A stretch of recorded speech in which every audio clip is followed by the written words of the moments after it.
سلام دوستان، به کانال بیو فیتنس خوش اومدید. To the 2006 Mr. Olympia, Jay Cutler. جیسون آیزاک کاتلر، ملقب جی کاتلر، در تاریخ 3 آگوست 1973 در شهر استرلینگ آمریکا متولد شد. جی هفتمین فرزند خانواده بود و 3 برادر و 3 خواهر بزرگتر از خودش هم داشت. او در 11 سالگی با برادرش در کارگاه بتون‌سازی مشغول به کار شد و به طور طبیعی به فیزیک عضلانی رسید. اگرچه جی در طول دوران نوجوانی خودش مدام بلوک‌های سیمانی رو جابجا می‌کرد، اما از 18 سالگی بود که وارد باشگاه بدنسازی شد و تمریناتش رو شروع کرد.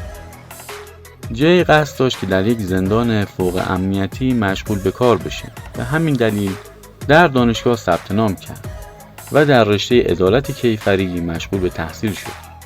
او با انجام روزانه تمرینات و مشاهده تغییرات در فرم بدنش به تدریج علاقش به این ورزش افزایش پیدا کرد. از طرفی جواب دادن سریع بدنش و رشد و تغییرات حاصله گواهی میداد که او دارای یک استعداد فوق‌العاده است و جی به خوبی به این امر واقف بود. تنها در عرض 1 سال پیشرفت بدنی اون به حدی رسید که در مسابقات قهرمانی گلز جیم شرکت کرد و عنوان قهرمانی رشته نوجوانان رو از آن خودش کرد و در پیکار قهرمان قهرمانان به مقام دومی دست یافت. همچنین جی در رقابت NPC نوجوانان در سال 1993 و هم در رقابت NPC قهرمانان در سال 1995 تونست مقام اول رو کسب کنه. خیلی سریع تصاویر جی بر روی مجلات و پوسترها به چاپ رسید و مقالات متعددی درباره اون به رشته تحریر در اومد. نام و تصویر جی کاتلر همسان با نفرات برتر مسابقات مستر المپیا شهرت پیدا کرد. در سال 1996 جی کاتلر با بدنی فوق‌العاده برای بزرگترین رقابتش تا اون زمان، یعنی NPC نشنالز، به روی استیج بازگشت و با کسب عنوان اولی تونست کارت حرفه‌ای خودش رو دریافت کنه و تبدیل به یک بدنساز حرفه‌ای بشه. اما سال 1999 برای جی بسیار مهم و حساس بود.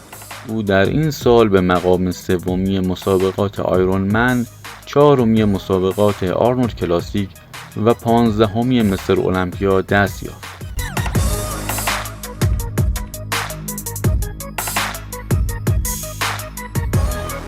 اولین قهرمانی حرفه‌ای جی کاتلر در سال 2000 و با شرکت در مسابقه شب قهرمانان بود و در مسابقه مستر المپیای همان سال هم به جرگه 10 نفر برتر وارد شد و با کسب مقام 8 حضور خودش رو به همه ثابت کرد.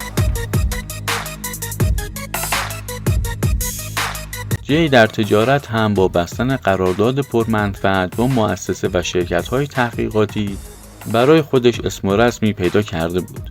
اون یکی از معدود بدنسازان حرفه‌ای در جهانه که درآمد قابل توجهی هم از طریق ورزش بدنسازی نصیب خودش کرد. بزرگترین رویداد برای جی در سال 2001 رخ داد، زمانی که جی کاتلر نزدیک بود در مسابقه مستر المپیا گوی سبقت از رونی کولمن برباید. اما در نهایت این مسابقه با نایب قهرمانی جی و اولیه رونی کولمن به پایان رسید.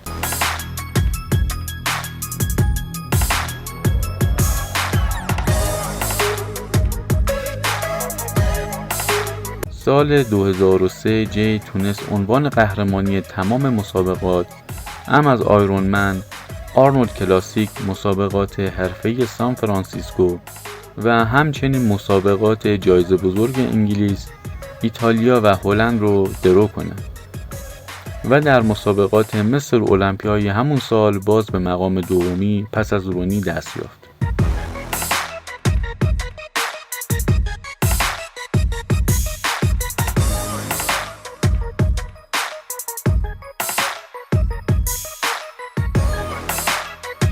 در سالهای 2004 و 2005 او برای بار 4 نایب قهرمان مسابقات مصر المپیا شد. هرچند جی از پیروز نشدنش سرخورده شده بود، ولی هنوز از پیشرفت بدنی خودش در طول سال گذشته خرسند بود.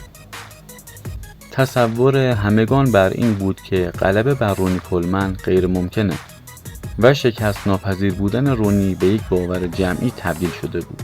اما در مصر المپیای سال 2006 جی کاتلر با حجمی فوق‌العاده و عضلاتی تا استخوان کات شده تونست با اختلاف 16 امتیاز نمره منفی کمتر رونی کولمن رو شکست بده.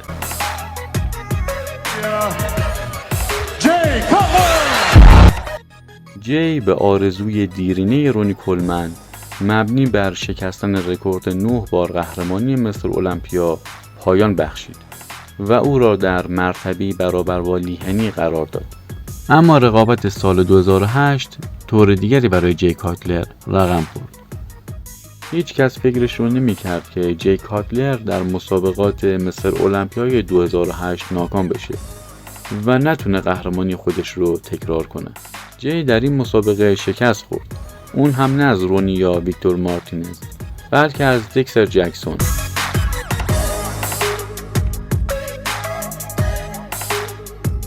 جی کاتلر در سالهای 2009 و 2010 دوباره تونست عنوان قهرمانی مصر المپیا رو کسب کنه.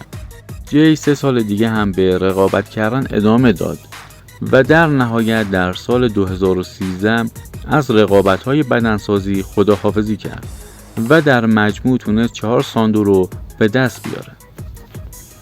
جی کاتلر در حال حاضر فعالیت‌های متنوعی رو دنبال میکنه. او به عنوان مشاور و مربی بدنسازی فعالیت داره و همچنین در زمینه‌های تجاری و تولید محصولات تغذیه‌ای، مکمل‌ها و تجهیزات ورزشی فعاله. او به طور منظم در رسانه‌ها و برنامه‌های آموزشی حضور داره و تجربیات خودش رو با دیگران به اشتراک میذاره.